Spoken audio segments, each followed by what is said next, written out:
This house, built in 1959, is known as the home of the Lieutenant Governor General of British Columbia.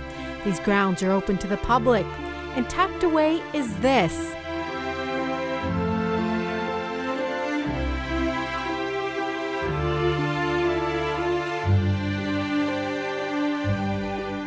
An era gone by comes to life. So this is Haute Couture at its finest. Susan Erling-Tyrrell is a tour guide here at Government House, but since she discovered these, she's brought this place to life. And one day I was in the attic and found hanging up, shrouded, a lot of I didn't know what. I pulled them apart and found wonderful costumes, ball gowns, all of the things you see here. These are archived and catalogued, so when 4 years ago the house gave them permission to put them on display, the Costume Museum at Government House was born. This year, year 4, we've had more visitors than we ever anticipated. We're up to 1,800, and we have more gowns, and we need more space. It is a secret gem here in Victoria where you can go, step back in time, and live out a fantasy. I think the fascination is that everybody dreams and thinks, gosh, I could wear that. I'd love to go to a ball.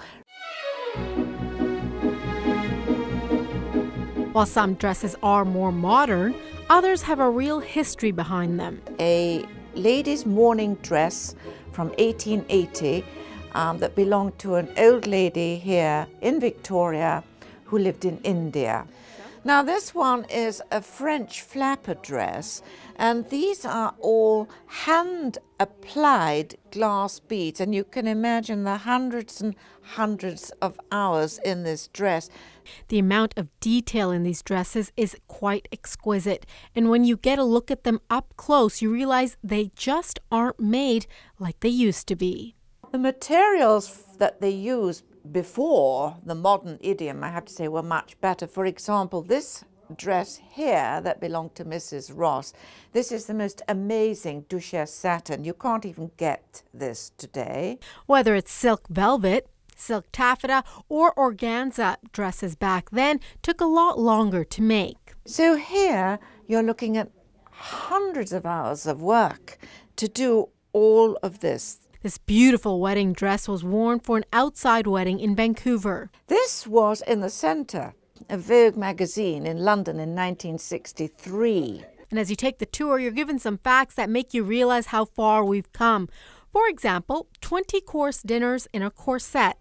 No thanks. And many of the ladies had to keep vomiting in order to keep going at the dinners. When Susan talks about these dresses and the history behind them, she is passionate. This is my great, great passion. This is, to me, a lifelong dream come true. I like clothes. I love haute couture. Can you tell? The gowns and dresses displayed in here not only give you a sense of the times they represent, but also some special stories you just have to listen when you come here. And if you're a lover of fashion and history, this is perfect. The museum is open until September 15th before it closes for the year. In Victoria, drooling over some of the dresses, I'm Sucheta Singh.